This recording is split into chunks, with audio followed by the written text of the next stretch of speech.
Bonjour Olivier, Salut à toi. merci de prendre du temps pour mon interview pour mon mémoire.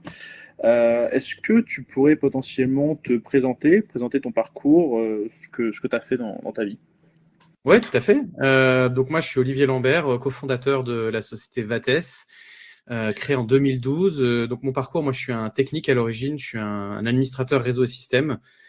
J'ai travaillé précédemment, avant l'aventure Vates, dans une entreprise qui était pas dans l'IT, mais qui avait besoin d'avoir l'IT pour fonctionner, qui était dans le secteur de matériel médical. Et j'ai mis en place à l'époque une solution de virtualisation basée sur Xen au milieu des années 2000. Et puis finalement, quand j'ai terminé mes études, parce que je l'ai fait, on va dire, en étant alternant, en terminant mes études, j'ai été salarié chez eux pendant 1 an et j'ai vu que le salariat me convenait pas vraiment et que j'avais envie de faire plutôt des choses un peu à ma sauce. Et puis à ce moment-là, nos associés, Julien et Nitida, étaient un peu dans des situations similaires à la mienne et on a décidé ensemble de lancer l'aventure Vates avec tous les trois profils techniques, même un petit peu différents.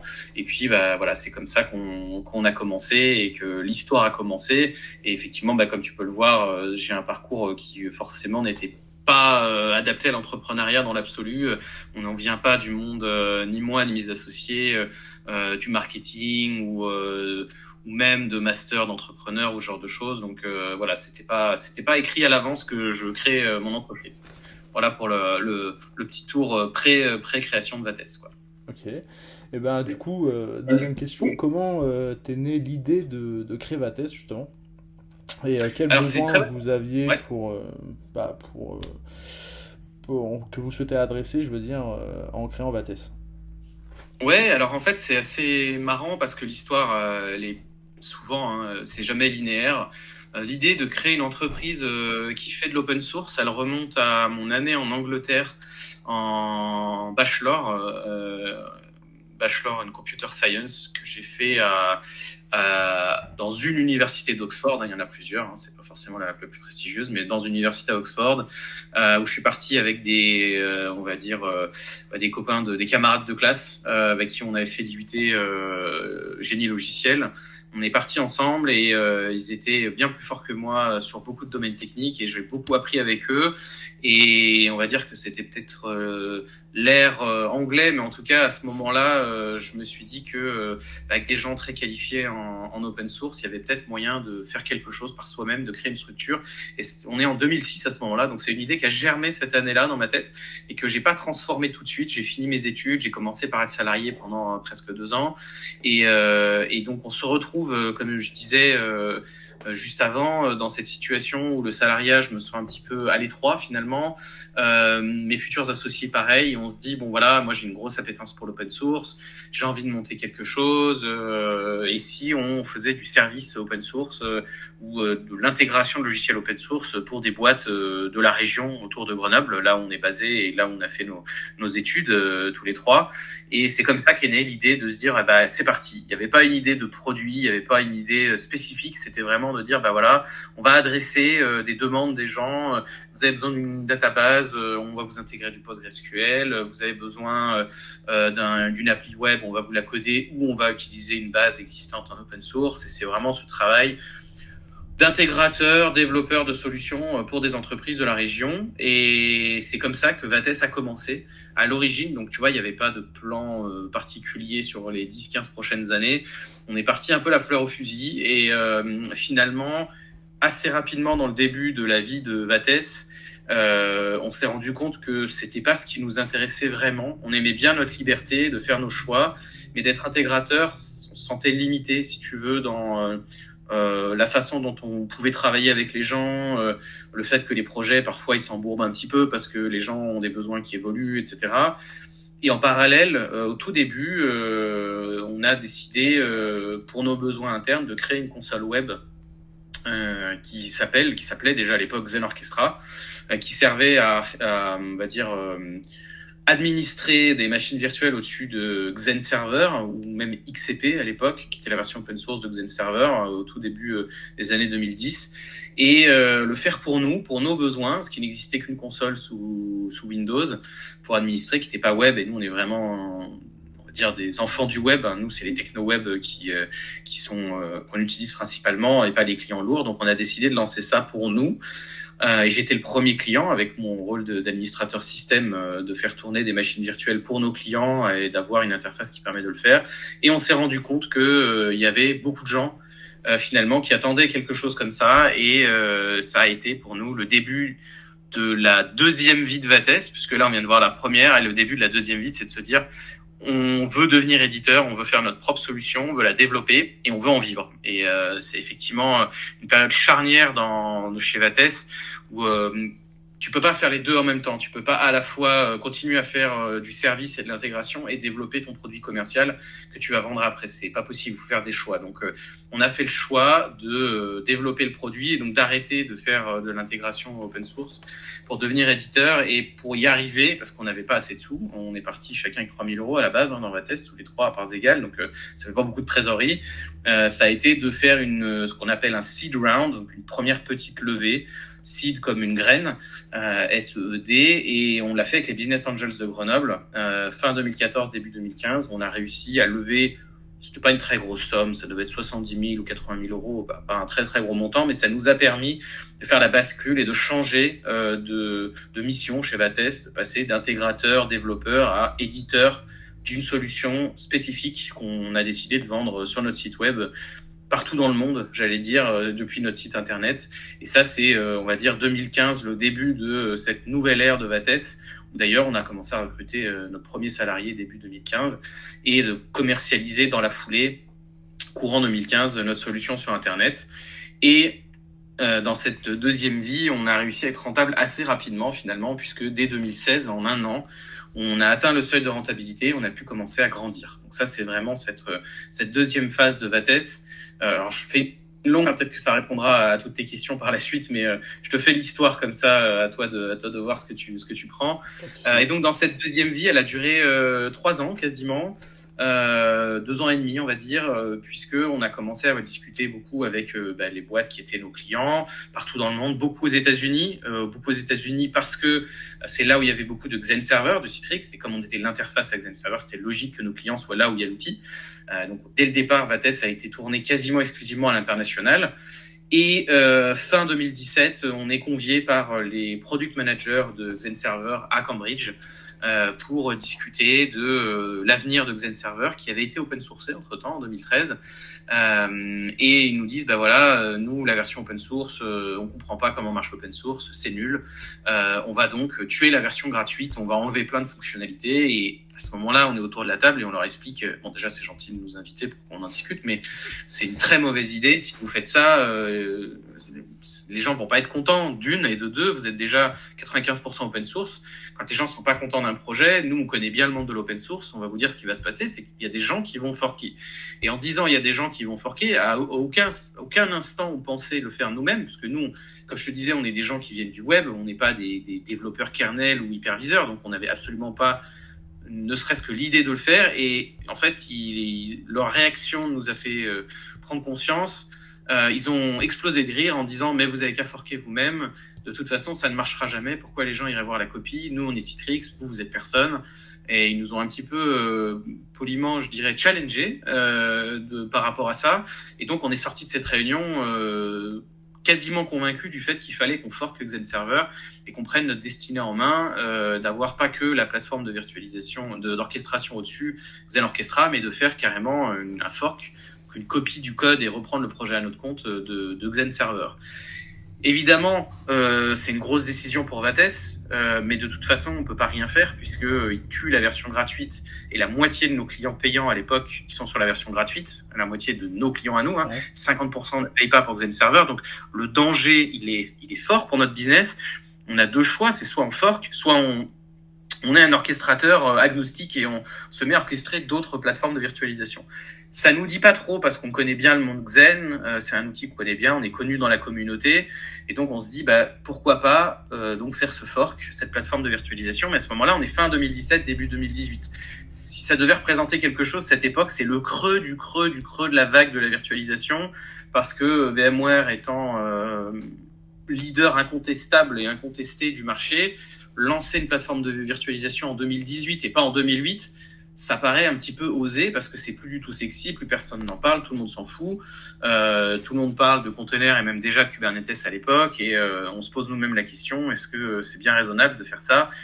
Qui ça intéresserait? Et donc, pour répondre à cette question, qui ça intéresserait, à cette époque, on décide de lancer un Kickstarter, donc un financement participatif, qui va nous servir un petit peu, si tu veux, ça nous sert à tâter le terrain, ça nous sert à voir un petit peu, c'est un genre d'étude de marché, si tu veux, qui nous permet de nous dire, est-ce que les gens sont intéressés? Et si oui, ils mettent un petit peu la main à la pâte. On cherche pas, on n'a pas un gros objectif. On met, je crois, 6 000 € en disant, avec 6 000 €, on a de quoi financer un premier prototype. C'est pas grand chose. Qu'est-ce que vous gagnez en échange?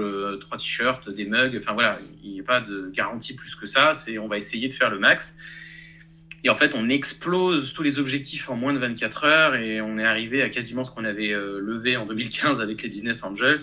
Et donc, on se pose la question sérieusement en fait, dans la vraie vie, même en 2018, il y a plein de gens et surtout de boîtes qui n'attendent qu'une chose, c'est d'avoir une plateforme de virtualisation à la fois open source et clé en main. Parce que c'est l'un ou l'autre, t'as pas le choix.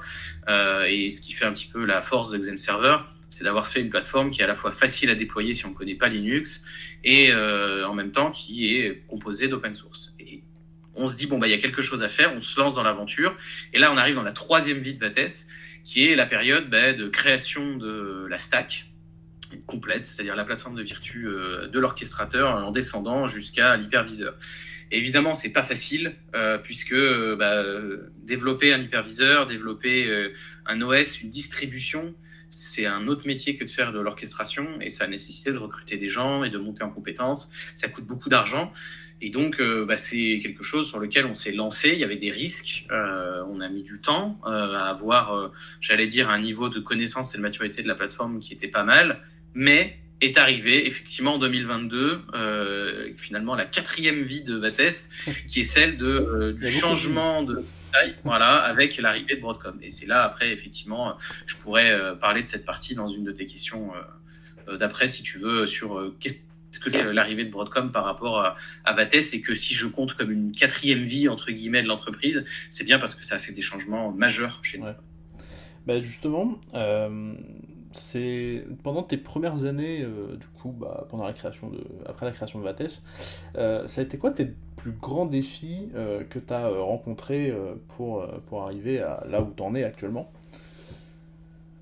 Alors, c'est une bonne question. Je pense que les défis qui s'arrêtent jamais et qui continuent en permanence, c'est plus ta boîte grandit, plus tu vas être confronté à des choses que tu connais pas. Et de toute façon, quand tu commences et que tu n'as jamais été entrepreneur, tu connais rien. Tu connais pas les règles de compta, tu connais pas les règles de recrutement. Alors, c'est pas arrivé tout de suite chez nous, ça a pris 3 ans, mais au bout de 3 ans, on a quand même dû savoir comment on recrute quelqu'un, qu'est-ce qu'on déclare, où, comment. Donc, il y a la question de l'administratif qui est pas insupportable, hein, mais qui est juste complexe, mais c'est normal. Je veux dire, voilà, il y a des déclats à faire, ce genre de choses. Et ça a été beaucoup, les premiers défis, c'est de faire confiance à des partenaires, que ce soit banquiers, avocats et comptables, qui soient bons. Et en vrai, on a changé les 3 au bout de 2 ans, parce que au bout de 2 ou 3 ans, c'est nul, là, c'est des choses qui arrivent. Hein. Mais c'est comme des artisans, hein, je veux dire, c'est la même chose. T'as un plombier, quoi. Mais t'en as un qui peut être nul et faire des catastrophes, être à l'arrache, et t'en as un qui peut être très bon. Nous, nos premiers avocats comptables et banques, ils étaient nuls, et à tel point que le premier comptable chez qui on était a oublié de déposer les comptes. C'est une obligation légale, hein. Et si tu déposes pas les comptes, le tribunal de commerce t'envoie un courrier en disant que tu es convoqué au tribunal de commerce, toi fondateur de la boîte, parce que tu n'as pas déposé les comptes, chose que le comptable est censé faire. Et donc, alors évidemment, on a fait toutes les justifications nécessaires, la lettre de mission au comptable, voilà, donc on n'a pas eu de problème plus que ça, mais on peut pas oublier ça, quoi. C'est un truc élémentaire de leur travail. Donc en fait, entre ça et un avocat qui a écrit des choses un peu n'importe comment et un banquier qui répondait plus, voilà, on s'est rendu compte que il fallait trouver les bons interlocuteurs de confiance. Ça n'a pas été facile, il a fallu apprendre. Mais globalement, je dirais que les difficultés, c'est de se remettre en question tout le temps, de s'adapter au contexte et d'apprendre tout le temps des nouvelles choses. C'est ça, moi, que je trouve difficile. Et c'est pas souvent des défis techniques parce qu'on vient de la technique et au contraire, on est à l'aise dedans, mais c'est de sortir sa zone de confort pour aller sur des choses que tu connais pas avant et que tu dois essayer de faire, d'avancer sans savoir trop où tu mets les pieds. Donc c'est passionnant, hein, mais c'est aussi épuisant et c'est les défis principaux, évidemment, ils évoluent. Hein. Aujourd'hui, on est quasiment une centaine de personnes d'équivalent temps plein. On n'a pas les mêmes problèmes que quand on était 3, quoi.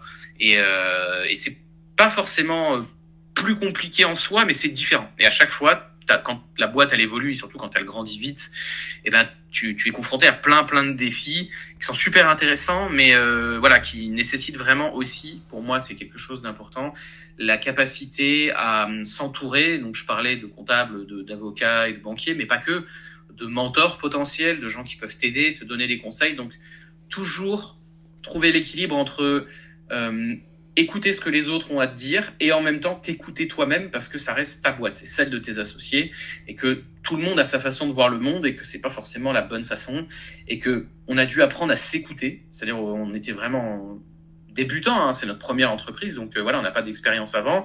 On avait tendance à plutôt faire comme on nous disait, même si on pensait que c'était pas une bonne idée.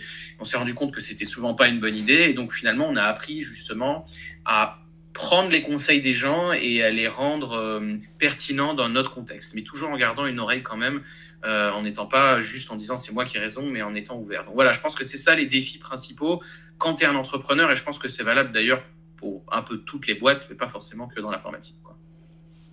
C'est pas faux. Sinon, bon, on va pas se mentir, mais vous êtes, enfin, il y a plusieurs hyperviseurs qui existent dans le monde, comme VMware, Proxmox, Nutanix et bien d'autres. Comment est-ce que vous, chez Vates, du coup, vous vous positionnez face à eux? Oui, alors ça serait un peu ce qu'on pourrait appeler nos différenciants, finalement. Donc c'est les éléments qui nous rendent uniques par rapport aux autres. Et c'est une très bonne question, et c'est souvent ce qu'on fait quand on présente la solution à des clients ou des futurs clients. Et je pense qu'il y a un ensemble de facteurs qui font qu'on est pertinent, surtout aujourd'hui, plus qu'il y a encore même quelques années. Pour te donner le contexte, pour bien comprendre les différenciants, aujourd'hui, quasiment 100% de nos nouveaux clients viennent de VMware. Okay. On s'adresse vraiment à ces gens-là. Et donc, dans ce contexte de s'adresser à des gens qui viennent de VMware, un des différenciants importants, c'est la capacité à accompagner les grands comptes ou les moyens comptes, en tout cas les entreprises qui ont une infrastructure VMware de taille conséquente, de les emmener vers justement notre solution. Et c'est pas que de fournir la solution, mais c'est d'accompagner dans le changement. Parce que le changement, il est traumatique. Les équipes, ça fait 20 ans, 25 ans qu'elles travaillent sur VMware. Et un peu du jour au lendemain, on leur dit maintenant, il faut maîtriser une autre technologie. Et ça, c'est souvent très compliqué, même si les financiers disent on peut plus payer, de toute façon, il faut partir ailleurs. Oui, mais d'accord, mais comment on gère cette migration et comment on se forme à ces nouveaux outils? Et aujourd'hui, c'est une des spécificités de Vates, c'est qu'on a beau être l'éditeur de la solution, on est aussi là pour accompagner. Et dans ce même, on va dire, mètre, il y a l'accompagnement, mais il y a aussi le gap finalement qui est plutôt faible quand on vient de VMware vers notre solution. Alors évidemment, on ne propose pas 100% du catalogue VMware, personne ne le propose, mais en termes d'architecture, on est relativement identique. Alors que d'autres solutions vont être parfois assez différentes. Un Hyper-V, par exemple, même si technologiquement, c'est un peu pareil que VMware et nous, en termes de façon de l'administrer, c'est assez différent. En plus, Microsoft va beaucoup sur Azure on-prem pour envoyer sur Azure dans le cloud. Donc, on sait que quand on part chez Microsoft, on va partir un peu dans le cloud, quoi. Chez Nutanix, c'est assez différent finalement, par plein d'aspects. Ils sont très focalisés sur le stockage, l'hyperconvergence, et c'est pas forcément si tu as une infrastructure avec du SAN classique, etc. Tu pourras pas l'avoir de la même manière avec Nutanix. Donc tu as un changement quand même, un gap qui est non négligeable. Si tu pars avec Red Hat OpenShift, tu pars sur l'orchestration de containers. Donc là, tu es philosophiquement très loin de ce que tu faisais précédemment avec VMware. Donc le gap philosophique, on va dire, il est assez différent. Et tout ça, c'est pas des jugements de valeur, c'est vraiment de se dire on est sur quelque chose d'assez différent. Et si tu pars sur de l'open source, tu as un OpenStack qui a un niveau de complexité pour le maîtriser, une différence par rapport à VMware qui est très grande, si l'outil en soi il marche bien, si tu le connais bien. Et Proxmox, c'est la même chose. Il y a un minimum de compétences en Linux, on va dire. Il faut savoir ce que ça veut dire LVM ou ZFS, alors que la plupart du temps, tu viens de VMware, c'est pas des choses sur lesquelles tu te soucies. Toi, tu veux une solution, tu veux pas un meuble Ikea, tu veux quelque chose qui remplace et qui fonctionne, et comment ça marche dedans, tu t'en fous un peu. Et c'est un petit peu ça aussi qui nous différencie par rapport à d'autres solutions open source, c'est qu'on est beaucoup plus intégré, on va dire, et beaucoup plus clé en main que d'autres solutions. tu as un ISO, tu l'installes sur ton serveur, ça marche, tu peux administrer l'intégralité de ton infrastructure. Et donc, il y a ce côté clé en main qui nous différencie de l'open source et qui nous rapproche du côté commercial, des alternatives commerciales, Broadcom, Nutanix, Microsoft, etc. Mais on est aussi, bien entendu, complètement open source. L'autre point qui est intéressant, c'est qu'on a un focus sécurité qui n'existe pas chez les compétiteurs. Globalement, surtout sur le marché européen, on adresse beaucoup de comptes qui sont liés aux aspects de la cybersécurité, avec notamment le cybercommande italien, par exemple, ou même l'ANSSI, l'Agence nationale de la sécurité des systèmes d'information, est cliente de notre solution. Donc, c'est-à-dire qu'ils ne sont pas juste en train de dire que c'est une bonne solution, ils l'utilisent eux-mêmes, ils sont clients de Vates. Donc, il y a vraiment un côté niveau d'isolation technologique avec notre solution qui est meilleur que du KVM, par exemple, et qui nous différencie dans les cas où tu as besoin de garantir ce niveau d'isolation. Tu ne peux pas le faire avec du KVM, tu peux le faire avec Zen. Donc, il y a aussi ça qui nous différencie par rapport aux autres. Bien entendu, on peut ajouter le fait qu'on ait des services supplémentaires, qu'on peut marcher sur à peu près n'importe quel matériel. Avec Nutanix, c'est pas possible, hein, c'est leur matériel rebadgé. Donc voilà, donc quand tu fais la liste en fait de tous ces éléments différenciants les uns à la suite des autres, ça nous rend unique. On n'est pas différent sur un point, mais sur les 8 points à peu près que j'ai donnés à la louche, globalement, ça nous rend unique. Le dernier que tu connais et t'imagines l'importance grandissante que ça peut avoir, c'est qu'on est une boîte française. 100% le capital est détenu à 90% par les 3 associés, 10% par des actionnaires français. Donc on est une boîte 100% française dont la R&D est faite quasi 100% en France, sinon en Europe. Vraiment le sens d'avoir cet attachement et cette vision de rester finalement et de devenir un incontournable de la technologie de la virtualisation en Europe, en gardant nos racines européennes, même si en termes de business, aujourd'hui, c'est le marché américain qui drive nos ventes, ce qui est un peu ironique, hein, mais on a une filiale américaine qui sert à vendre avec des vendeurs et du support, mais le cœur décisionnel de l'entreprise et la R&D reste en France. Donc voilà, ça fait partie de tous ces éléments différenciants qui font qu'on est dans une bonne position aujourd'hui par rapport au marché pour pouvoir en capter une part plutôt non négligeable, on va dire. Voilà. Du coup, moi, je parlais plutôt avec plein de personnes. Où à chaque fois en fait ils me disent voilà il y a plein de logiciels, de systèmes d'exploitation ou d'hyperviseurs, il y en a trop en fait, genre on peut pas tous les tester, tous on va dire passer du temps à justement tester et en même temps approuver, mettre en production, tous ces trucs là. Et du coup, on s'est un peu rendu compte que le marché des hyperviseurs était un petit peu quand même saturé quand on regarde entre Microsoft, Google avec Kubernetes ou VMware, Broadcom du coup maintenant. Mais surtout, toi, qu'est-ce que t'en penses au niveau du fait que justement ce soit peut-être un marché un peu saturé ou pas trop? Enfin, comment tu vois ça? L'état du marché pré-Broadcom, on va dire, était un marché avec un peu particulier. Contrairement à d'autres marchés, il était très concentré. C'est-à-dire qu'il y avait assez peu d'acteurs finalement, parce que tu additionnais VMware, Microsoft, Nutanix et Red Hat, tu avais 98% quasiment du marché.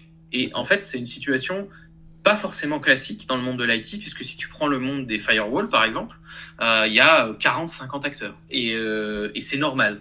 Et finalement, le marché de la virtu était tellement concentré, ce qu'il a beaucoup consolidé à la fin des années 2000, hein, quand VMware a raflé une bonne partie, il y a eu vraiment une concentration, et la France, c'est un des marchés d'ailleurs les plus concentrés.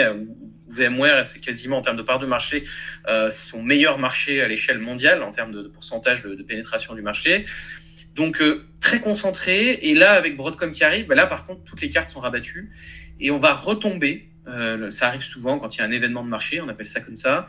Alors je le dis, mais c'est le fruit de plein de discussions avec des acteurs différents, y compris Gartner par exemple. Il y a un espèce de consensus qui dit que le marché s'éclate en 1000 morceaux, et au lieu d'avoir un deuxième qui va tout prendre, le deuxième il n'a pas 100% du catalogue VMware, il est trop différent, c'est Nutanix. Nutanix ne prendra pas tout, Microsoft ne prendra pas tout, Red Hat ne prendra pas tout.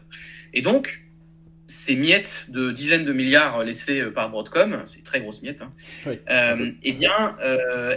Elle laisse la place à de nouveaux acteurs. Et c'est pour ça que, alors quand je dis nouveaux, ça veut dire que c'est des acteurs qui peut-être étaient déjà là, comme nous, comme Proxmox, comme il y en a des Américains dont j'ai oublié le nom, enfin bref. Gartner a fait un rapport, il y en a à peu près une centaine, pour te donner un ordre d'idée. Il y en a, allez, 40, 45 Américains, 45 Chinois, parce qu'il en faut autant pour adresser le marché chinois, et à la marge, reste du monde, dont 2 ou 3 en Europe. Voilà, c'est à peu près l'image du marché. Donc, il y en a énormément. Moi, je pense sincèrement, et je ne suis pas le seul, il y en aura pour tout le monde. C'est-à-dire que ce qui est laissé par Broadcom est tellement immense que même un petit peut faire facilement, je dis facilement avec la difficulté qu'il y a, mais je veux dire, le potentiel d'arriver à adresser pour 50 ou 100 millions est largement possible. Quand je dis 50 ou 100 millions, je parle de chiffre d'affaires par an.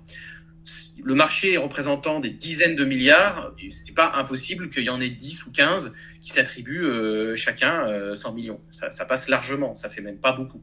Et donc, on assiste à cette fragmentation du marché, alors une fragmentation à plus d'un titre. C'est-à-dire que certains vont chercher une solution on-prem, d'autres vont aller dans le cloud, d'autres vont faire de l'hybride, d'autres vont en avoir 2 ou 3 hyperviseurs pour justement éviter de mettre tous les œufs dans le même panier.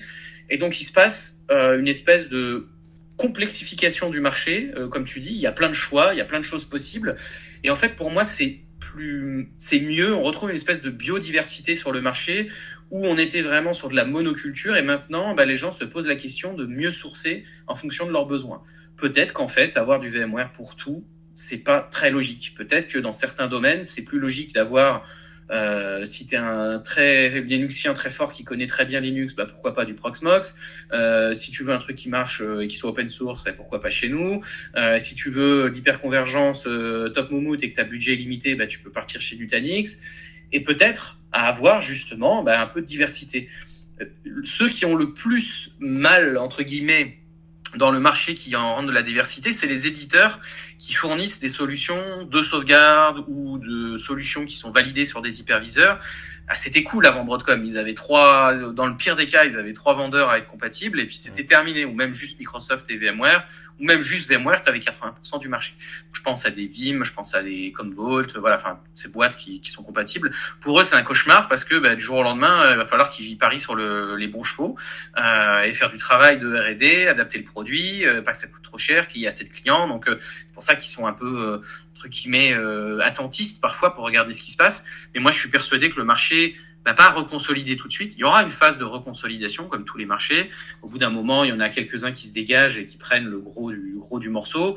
Mais on aura un top 10. Il y aura un top 10 mondial et je pense que le top 10 sera, à mon avis, supporté par plus d'éditeurs aujourd'hui qui supportaient un top 3. Voilà, Microsoft, VMware et Nutanix. Ceux-là, ils vont faire l'effort de supporter un top 10.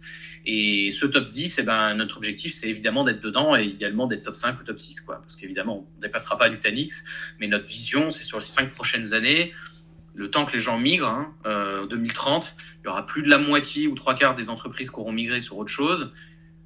Celles qui souhaitent migrer, j'entends, et celles-là, on en aura adressé suffisamment pour avoir de notre côté, par exemple, 100 millions de chiffre d'affaires en 2030. C'est notre objectif et c'est totalement réalisable dans un marché à plusieurs dizaines de milliards laissés par Broadcom. Donc voilà en gros pour le marché. Je pense que c'est sain de se reposer la question de qu'est-ce qu'on choisit comme plateforme de virtualisation au lieu de dire on prend VMware. Comme à une époque, on disait on prend Microsoft. Comme à une époque, on disait on prend Cisco. Et on ne se pose pas la question. Et aujourd'hui, pareil, tu vois, côté réseau, il y a eu beaucoup de rachats, il y a eu des consolidations et des choses comme ça. Cisco n'est pas forcément encore le leader incontesté qu'il était il y a 20 ans. Et je pense que la virtualisation, il se passe la même chose. Ce qui était des leaders incontestables et incontestés, pour X raisons, changent, sont rachetés, n'ont pas une bonne politique commerciale, etc. Et finalement, des challengers arrivent et on a un marché qui a un peu plus de diversité et qui fait du bien et qui rajoute de l'innovation. Donc aujourd'hui, on va dans cette direction et qui est, je pense, en plus, je fais un petit billet parce que j'en profite, mais je pense que c'est une solution, c'est une progression du marché qui va dans le fait d'arrêter la monoculture sur un seul leader du marché. Ok. Et du coup, justement, quand Broadcom a racheté VMware, comment tu l'as perçu ce rachat ? Parce qu'il y en a, ils l'ont mal perçu quand même. Alors, ça dépend qui tu es. Si tu es utilisateur VMware depuis 20 ans ou 25 ans, c'est sûr que c'est pas une bonne nouvelle pour toi. Parce que tu connais la techno depuis longtemps, tu es spécialiste et tu n'as pas envie de tout remettre en question du jour au lendemain. Si ça fait 20 ans que tu l'utilises, ça veut dire que tu as au moins 40, voire 45 ans, voire 50 ans. De remettre en cause tout ton savoir-faire quasiment du jour au lendemain, c'est traumatisant. C'est normal que ce soit traumatisant. Donc, si tes clients VMware, alors donc on a parlé des utilisateurs, si tes clients, c'est traumatisant pour ton portefeuille, évidemment, avec l'annonce de Broadcom. Maintenant, il faut savoir que la perception de l'annonce a été très différente entre les États-Unis et l'Europe. Parce que nous, on connaît bien les deux marchés. On est en Europe et on vend beaucoup aux États-Unis. Les Américains, dès l'annonce en 2022, je sais mai ou juin 2022, ont commencé à chercher des alternatives, tout de suite. Ils ont lu, Broadcom s'intéresse à VMware, Broadcom a fait l'acquisition de VMware, ils savaient ce qui allait se passer. Pourquoi ? Parce que Broadcom est connu aux États-Unis, ils ont acheté Symantec, ils ont acheté plein d'autres boîtes, ils ont toujours fait la même chose, ils ont mis un gros billet, ici 60 milliards, et 5 ans après, ils ont généré 5 à 10 fois plus par rapport à tout ça. Donc ça veut dire que ils achètent, à court terme, ils investissent beaucoup, ici 60 milliards de dollars quand même, et par la suite, ils ont tué le produit, ça veut dire ils l'ont essoré au maximum, ils ont augmenté ce que leur apporte le produit, donc ils augmentent les prix, ils forcent les gens à aller sur les versions les plus chères, ils cherchent à aller que sur les clients qui font les plus grosses marges, donc souvent les gros clients, et que le produit meure d'ici 5 ans ou 10 ans, ils s'en foutent, puisque une fois qu'ils ont fait leur objectif à 5 ans de récupérer 300 milliards sur les 60 qu'ils ont fait, ils passent à une autre boîte, etc., etc., etc. Donc ça, c'est leur façon de faire. Les Américains savaient bien, donc ils aussi sont préparés. Nous, dès 2023, on a signé avec des clients américains qui avaient commencé l'année d'avant à se renseigner sur migrer. Donc tu vois, c'est allé assez vite. Ouais. En Europe, j'ai le souvenir de discuter avec des DSI jusqu'à fin 2023, la veille de l'annonce où Broadcom dit on casse tout avec les partenaires et voilà les nouveaux prix, me dire mais moi j'ai discuté avec mon représentant VMware, il m'a dit que rien ne changerait. Ce même représentant, le lendemain, qui a été viré dans la vague de départ et tout a changé.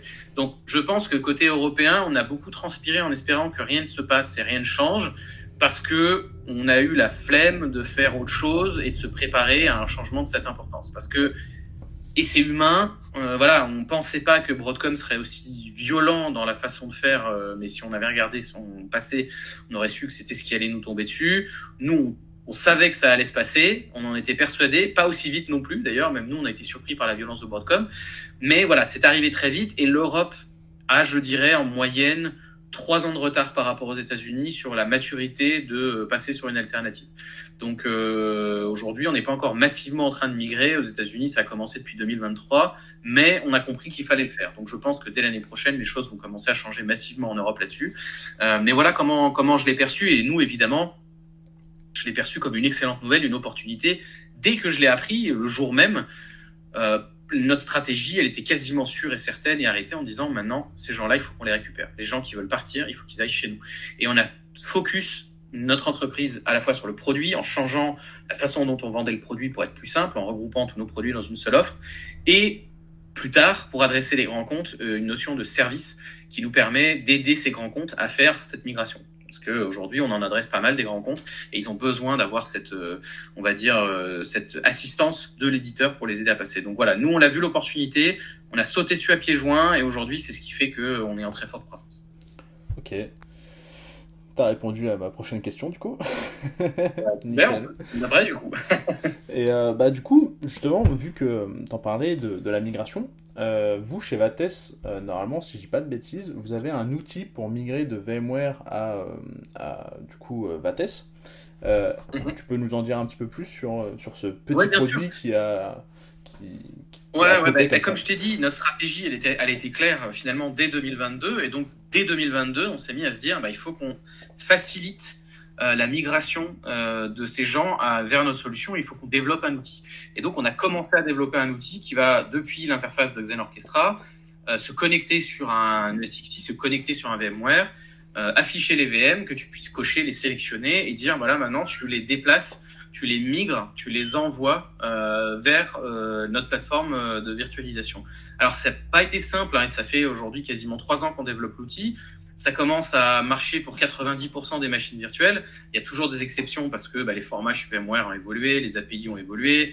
Si tu demandes un peu trop à l'API, elle finit par tomber. Donc il y a quand même un certain nombre de limitations. Donc on a des plans B et des plans C si jamais la première solution marche pas. Mais déjà, celle-là permet de convertir facilement une bonne partie des utilisateurs vers la solution. Donc c'est un outil supplémentaire au service de la réduction du temps de migration vers notre solution. Ouais, donc passer de VMDK à XVDA. Alors en vrai, à la volée aujourd'hui, ce que ça fait, c'est qu'on on se connecte à l'API, on récupère les métadonnées dans un premier temps, et ensuite on récupère le VMDK qu'on transforme à la volée en format VHD.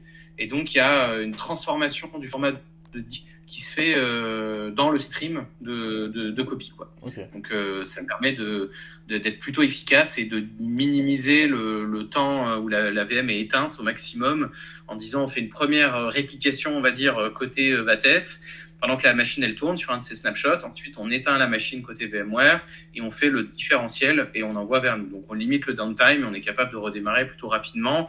Ça dépend des versions de VMware, que je ne le supporte pas, mais en tout cas, sur certaines versions, on sait faire ça. Ok. Et du coup, quels sont vos grands projets ou fonctionnalités que vous préparez chez Vates en ce moment même? Alors, c'est facile. Notre stratégie, on va dire, si on devait l'appeler, c'est la stratégie 2030. Ok. C'est donc d'arriver à faire que le maximum de gens chez VMware migrent vers notre solution. Et donc, c'est de compléter notre catalogue de solutions pour gêner le moins possible, parce que comme on n'a pas toutes les fonctionnalités, faire en sorte que les plus importantes pour nos utilisateurs existent de notre côté. Qu'elles soient peut-être manuelles dans un premier temps, mais qu'elles existent. Par exemple, on n'est pas aussi développé sur la partie capacity planning, ce que propose Aria ou VRops, je sais plus, chez VMware ça a changé de nom 50 fois. Et pour combler ce manque, au lieu de le développer nous-mêmes, on fait un partenariat avec une entreprise nantaise qui s'appelle EasyVirt. Et l'idée, c'est de prendre leur expertise à eux et de l'intégrer dans notre produit. Et là, d'ici la rentrée, on va annoncer le fait que depuis Xen Orchestra, tu peux déployer EasyVirt, qui va se connecter à ton infrastructure, qui peut aussi se connecter à ton infrastructure VMware et à ton infrastructure Vates, et te fournir tout un ensemble de statistiques sur l'usage détaillé. À l'avenir, est-ce que tu as besoin d'ajouter des machines, du stockage, du réseau, etc., l'analyse de flux réseau, etc. Donc, c'est cette volonté chez nous de créer, si tu veux, un petit peu un écosystème autour de nous, parce qu'on ne va pas tout développer nous-mêmes, et de pouvoir justement avoir un catalogue le plus développé possible. Il y a d'autres options où là, on doit développer nous-mêmes, même si on est des partenariats, mais sur la partie automatisation et orchestration du réseau en mode software. Donc là, on a un projet c'est un mélange de micro-segmentation, firewalling, routing, etc., dont on aura une proof of concept les prochaines années. Et là, on a lancé pas mal de projets de R&D pour améliorer la plateforme de manière générale en termes de sécurité, de performance d'ici 2030. Ça passe par des nouvelles releases majeures, la version 9 d'XCP-ng. Aujourd'hui, on a la 8.3.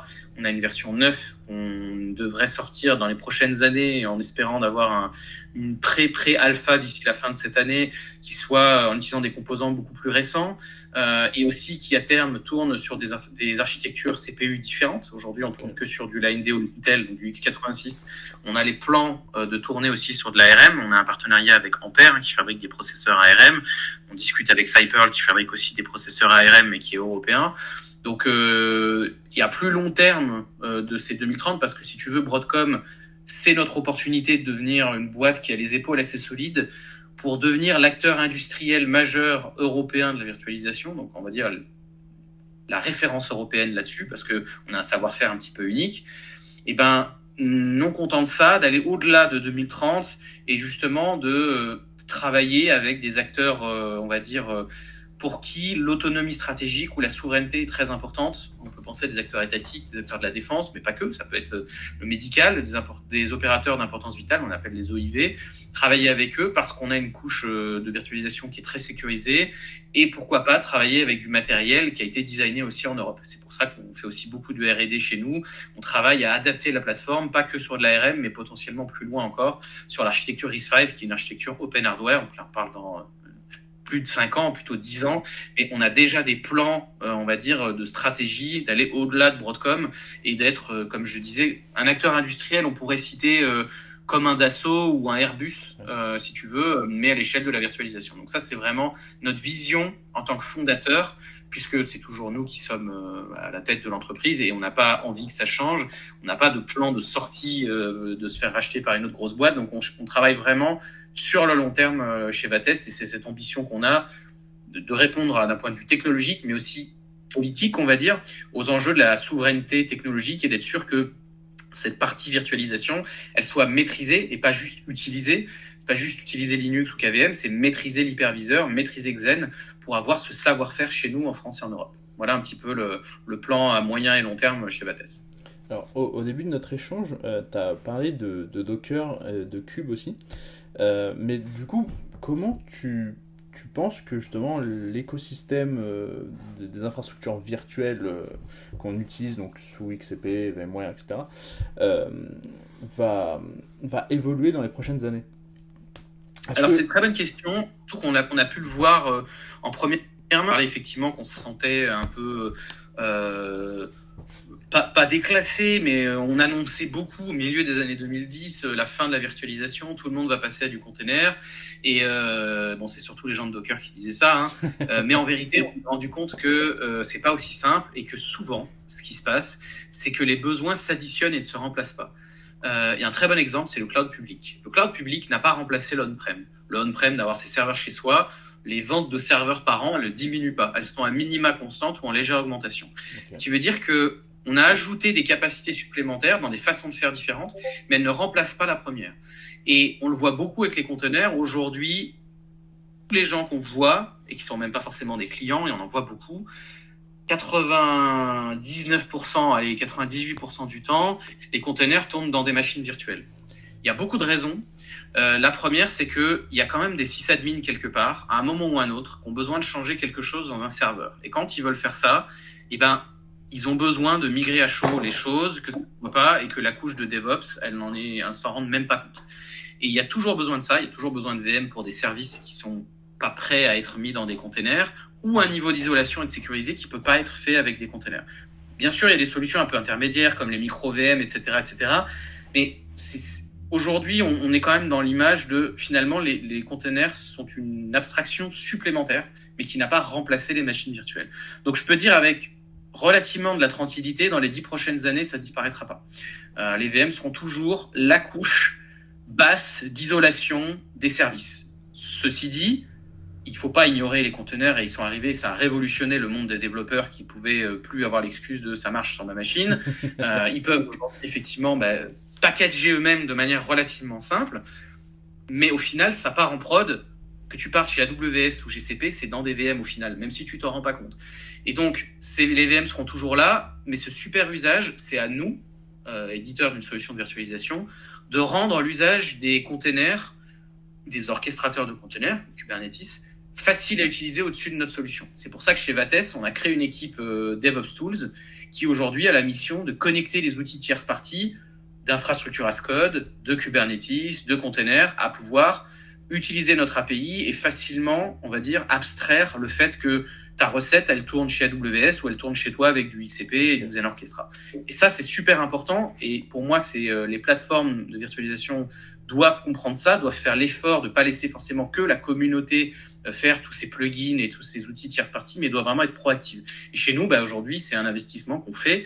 Alors, on avance au rythme auquel on avance, c'est pas facile. Il faut créer des équipes DevOps, il y a beaucoup de logiciels qui existent, et tu dois faire des choix sur lesquels tu es compatible en premier, tu peux pas tout faire. Mais toujours est-il que, aujourd'hui, je pense que c'est très important parce que cet usage, il est partout. Il va pas disparaître non plus, mais ils vont cohabiter ensemble et on a besoin, quand ces couches d'abstraction soient capables de parler entre elles pour que ça se passe bien. Voilà.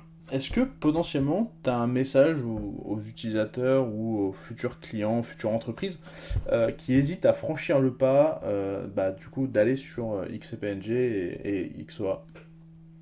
Oui, alors et je pense que ça s'adresse plutôt aux Européens parce que le marché américain est assez différent et le marché américain est beaucoup plus à même de décider, d'essayer pour de vrai une solution. C'est-à-dire que tu vas voir même un grand compte comme la NASA, l'US Navy, la FAA, Tesla, je sais pas, enfin des boîtes comme ça, elles viennent nous voir, elles disent ok, ça m'intéresse de tester une alternative. Évidemment, je vais pas remplacer toute mon infrastructure d'un coup, mais soit j'ai un nouveau projet, soit j'ai un vieux projet que je suis capable de migrer et je vais commencer comme ça.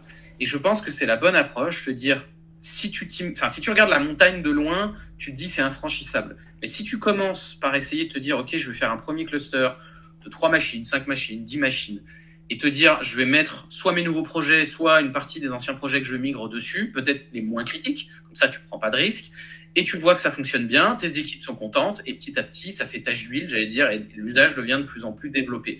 C'est exactement comme ça que font les grands comptes chez nous. F5, par exemple, qui est une très grosse boîte de la cyber américaine, on a mis 6 mois à arriver à signer avec eux, c'était un des plus longs pour les Américains. Ils ont commencé avec 5 machines. Quand tu passes 6 mois à vendre 5 machines, tu vois, c'est un peu, ça te fatigue un peu, quoi. Par contre, 2 semaines après, 5 nouvelles, 2 semaines après, 10 nouvelles. Aujourd'hui, c'est un de nos plus gros clients parce que ça fait quasiment 2 ans que chaque mois, ils commandent je ne sais pas combien de machines en plus. Et je pense que là, d'ici la fin de l'année, on va arriver à 500, 600 machines. Donc, il y a ce côté-là progressif. Et je pense qu'il faut vraiment découper la problématique en morceaux, essayer, tester avec des choses qui sont peut-être les moins critiques au début, comme ça on ne prend pas de risque, laisser éteindre les VMware, ne pas supprimer la source, comme ça s'il y a un vrai problème, on est capable de revenir en arrière, prendre confiance et finalement migrer au fur et à mesure et diminuer le risque VMware progressivement. Ce qu'a changé Broadcom pour Vates, ce que Broadcom a enclenché comme changement chez Vates, c'est changement de taille de société. Comme je disais, on était une vingtaine en 2022 à l'annonce de Broadcom. Aujourd'hui, on passe à une centaine de personnes. Alors, pas de salariés, hein, je dis d'équivalent temps plein, parce qu'on a une filiale en Italie, une filiale aux USA. Donc, si tu regroupes tout le monde et que tu calcules en temps plein, ça fait à peu près 100 personnes. On passe les 100 là dans les semaines qui viennent. Donc, oui, ça a eu un impact gigantesque sur nous. Ça nous a transformé d'une petite boîte en une boîte qui commence à être de taille plutôt pas mal et on continue à croître. Hein. Cette année, on est déjà à presque 40 recrutements, donc voilà, ça va très vite. Donc ça a changé de dimension. Ça a changé de dimension sur nos clients. On était sur des clients de petite ou de taille intermédiaire quand c'était les gens qui étaient sur Citrix et qui sont passés sur notre solution. C'était, tu te souviens, la troisième vie de Vates, hein, c'était celle où on a forqué. Donc, notre première clientèle, c'était les gens qui étaient chez Citrix, qui ont migré chez nous. Pas compliqué, parce que c'est la même plateforme, donc ça se faisait de manière simple. Mais ça ne nous a pas fait exploser dans le sens où on n'est pas passé du jour au lendemain de petit à une grande boîte, quoi. Alors que là, quand Broadcom est arrivé, on a adressé des clients beaucoup plus grands. J'en ai cité quelques-uns plus tôt, hein, mais donc des grands comptes qui viennent nous voir directement. Hein, c'est pas nous qui allons les chercher, c'est eux qui viennent vers nous. Le référencement dans Gartner, l'augmentation de notre chiffre d'affaires, évidemment. Tu as des grands comptes, mais c'est pas tellement. On a eu plus de clients, mais ce qui nous a fait croître, c'est pas tellement le fait d'en avoir plus, mais c'est que chaque client valait beaucoup plus parce que c'était des tailles d'infrastructure beaucoup plus grandes. Et enfin, pour moi, ça a été finalement un changement de vie parce que Vates a tellement changé depuis 2022, c'est plus la même boîte.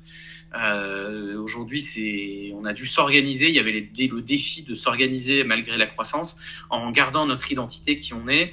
Et donc voilà, donc ça a bouleversé ce qu'a fait Broadcom a permis de créer des emplois en France via Vates par exemple. Donc on peut le voir d'un bon côté, ça permet à un acteur local en France de se développer massivement et de devenir un acteur, en tout cas aujourd'hui noté chez Gartner dans le top 20 des acteurs de la virtualisation, avec une ambition d'aller au-delà du top 20 et d'être seulement top 5, top 6. Mais voilà, on a une ambition, mais elle est réaliste par rapport au marché laissé par Broadcom. Donc voilà, c'est notre plan pour les 5 prochaines années.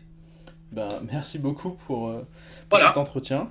Merci on est dans les temps. Écoute, c'est un plaisir pour moi de donner ces éléments. Ça a l'air facile, c'est parce que ce genre de speech, je l'ai fait des centaines de fois. Donc, quand je parle de aux clients ou je vais voir SFR, je vais voir Orange, je leur raconte en version plus courte cette histoire. Donc, je la connais très bien et c'est pour ça que je la maîtrise aussi. Donc, écoute, si ça peut bien t'aider dans ton mémoire, utilise-le de la façon qui te convient. Moi, je suis content de t'avoir donné un coup de main. Merci beaucoup. Écoute, merci à toi. Et puis, n'hésite pas à revenir vers moi.